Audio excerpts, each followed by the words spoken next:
కార్యక్రమం. అంటే ఏ శుభకార్యమైనా తలపెట్టినప్పుడు చేతికి ఒక కంకణాన్ని కడతారు. ఇది కంకణం కట్టడం యొక్క ముఖ్య ఉద్దేశం ఏంటంటే మనకు తెలియకుండా ఏదన్నా ఒక దుర్వార్త వినవలసినటువంటి పరిస్థితి వచ్చినా ఆ యొక్క ప్రభావం మన మీద పడనివ్వకుండా త్రేతయుగంలో కూడా కావచ్చు యజ్ఞోపవీత ధారణ అనేటటువంటిది అర్హత ఎవరికి ఇచ్చారు అని అంటే బ్రాహ్మణ, క్షత్రియ, వైశ్య ఈ ముగ్గురికి ఇచ్చారు.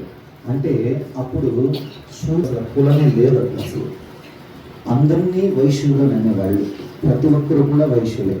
అందరికీ కూడా యోగ్యమైనటువంటి ఈ యజ్ఞోపవీత ధారణ అనేటటువంటిది ఉండేది.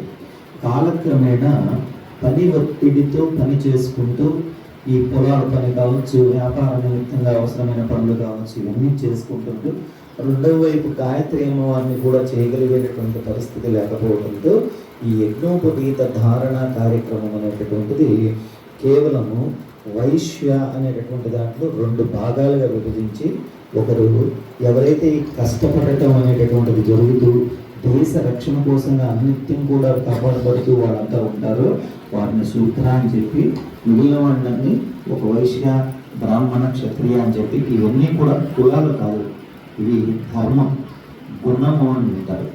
ఇప్పుడు ఉన్నారు చాలామంది ఇక్కడ ఏం చేస్తున్నారు, రోజు విశేషంగా అమ్మవారి యొక్క మూల మంత్రం తీసుకొని మంత్రోపదేశం తీసుకొని ఆ మంత్రోపదేశంతో ఏం చేస్తున్నారు, నిత్యం మనం నిత్య పూజలో కూర్చొని ఉన్నాం, మనం బ్రాహ్మణులు ఉంటాం. దానికి ఆ యొక్క యజ్ఞోపవీత ధారణ అనేటటువంటిది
नमस्ते नमः स्वाहा नमस्ते नमो नमः स्वाहा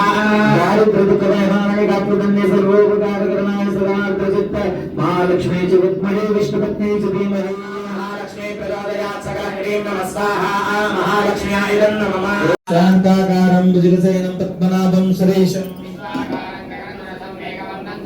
लक्ष्मीकान्तं कमलनयनं योगिहृद्यानकं यं वन्दे विष्णुं भवभयहरं सकललोकैकनाथं विष्णुवाय नमः।